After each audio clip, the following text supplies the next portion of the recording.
നമ്മുടെ ലിൻസന്റെ ഫോണിന്റെ ഡിസ്പ്ലേ സെറ്റായ നാളെ വരൂട്ടവൻ കൊടുത്തോളോ.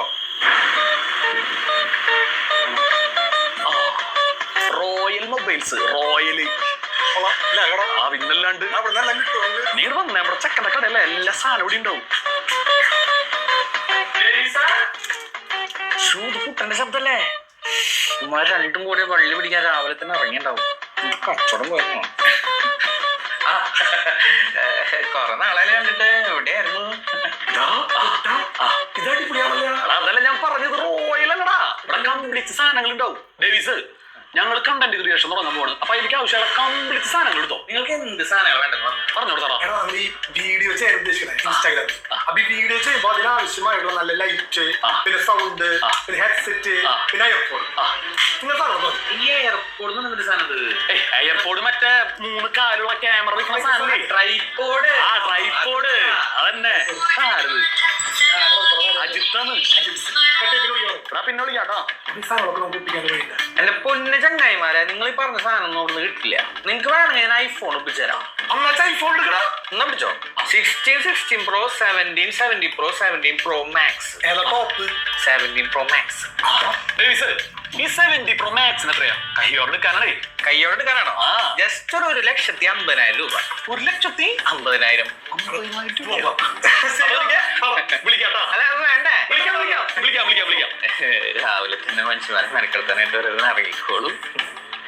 70 Pro Max. നോക്കിക്കണേ. അതെ നീ പറഞ്ഞേ, ഈ ഐഫോണിന് എളുപ്പമുള്ള പരിപാടി ഒന്നല്ല, ആശയത്തിലാണ് കാര്യം. നമ്മളെ ആശയം ഉണ്ടല്ലോ, പിന്നല്ലാതെ.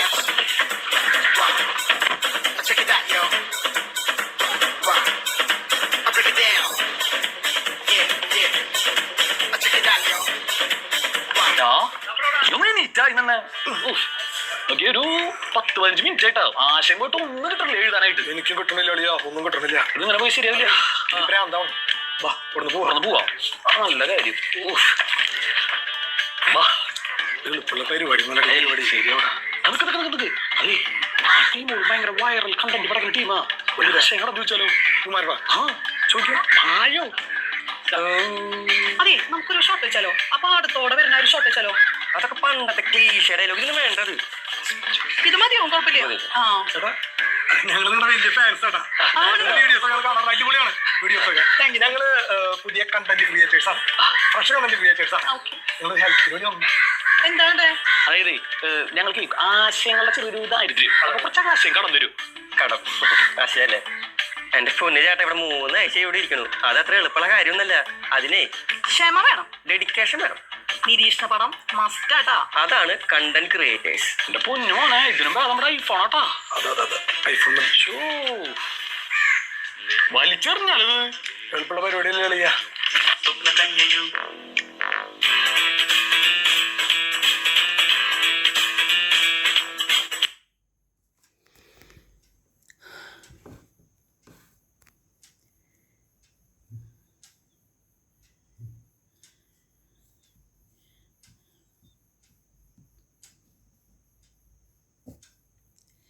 നല്ല ചിന്ത. ഒരിക്കൽ വടകരയിൽ നടന്ന ഒരു പൊതുയോഗത്തിൽ ഗാന്ധിജി പ്രസംഗിച്ചു. ജനങ്ങൾ ആവേശത്തോടെ തങ്ങളാൽ കഴിയുന്നതെല്ലാം സംഭാവന ചെയ്തു. പ്രസംഗം കഴിഞ്ഞ് ഗാന്ധിജി തൻ്റെ അനുയായികൾ ശേഖരിച്ച സാധനങ്ങൾ പരിശോധിച്ച് കണക്കെടുക്കുകയായിരുന്നു. അപ്പോഴാണ് കയ്യിൽ വിലപിടിപ്പുള്ള ഒരു സ്വർണ്ണവളയുമായി കൗമുദി എന്ന് 16 വയസ്സുകാരി പെൺകുട്ടി അദ്ദേഹത്തിൻ്റെ അരികിലേക്ക് വന്നത്. അവൾ ആ വള ഗാന്ധിജിയുടെ കയ്യിൽ വെച്ചു കൊടുത്തു.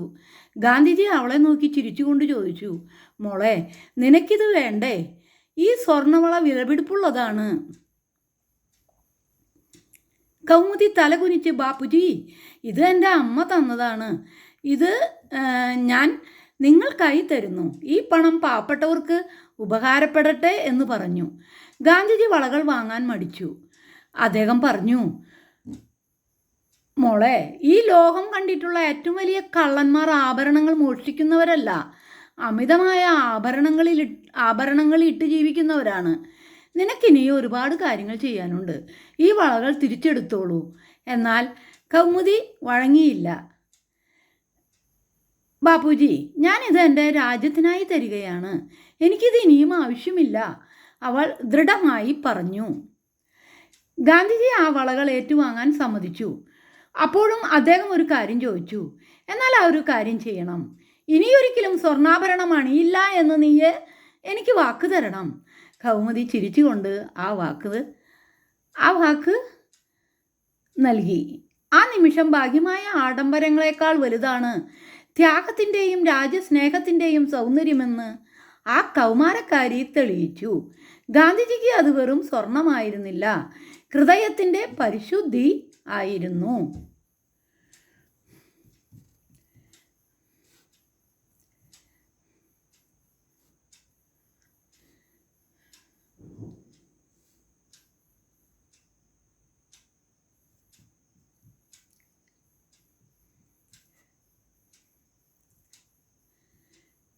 കണ്ണുകൾ ലോകത്തെ എല്ലാം കാണും. എന്നാൽ കണ്ണിനകത്ത് എന്തെങ്കിലും പോയാൽ അത് കാണാൻ കണ്ണുകൾക്കാവില്ല. ഇങ്ങനെയാണ് മനുഷ്യനും. മറ്റുള്ളവരുടെ ന്യൂനതകളെല്ലാം കാണും, എന്നാൽ സ്വന്തം ന്യൂനതകൾ കാണാനാവുന്നില്ല.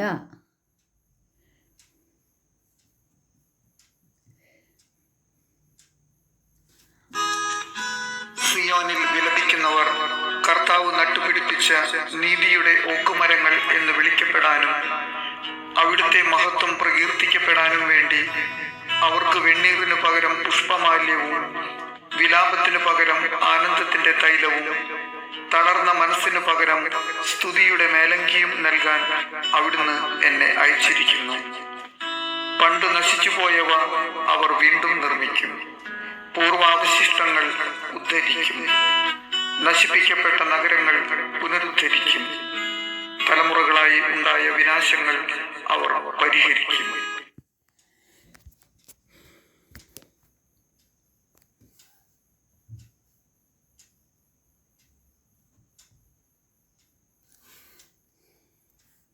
വാക്കുകളുടെ അർത്ഥം കേൾക്കുന്നവരുടെ മാനസിക നിലവാരം അനുസരിച്ച് മാറിക്കൊണ്ടേയിരിക്കും. ഓവർ എന്ന പദം മരണാസന്നന്റെ അടുത്തുനിന്ന് വരുന്ന ഡോക്ടർ പറയുമ്പോഴും, വയർലെസ്സിലൂടെ പോലീസുകാരൻ പറയുമ്പോഴും, ക്രിക്കറ്റ് കാണുന്നയാൾ പറയുമ്പോഴും അർത്ഥം ഓരോന്നാണ്. നമ്മൾ പറയുന്ന വാക്ക് അവർ കേൾക്കുന്നത് അവർക്കറിയാവുന്ന അർത്ഥം ഉപയോഗിച്ചാണ്. സങ്കടപ്പെട്ടിട്ട് കാര്യമില്ല, തെറ്റിദ്ധരിക്കപ്പെടുന്നത് സ്വാഭാവികമാണ്. സ്തുതിയായിരിക്കട്ടെ. വാക്കുകളുടെ അർത്ഥം കേൾക്കുന്നവരുടെ മാനസിക നിലവാരം അനുസരിച്ച് മാറിക്കൊണ്ടേ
എല്ലാവർക്കും നല്ലൊരു ദിവസം ആശംസിക്കുന്നു.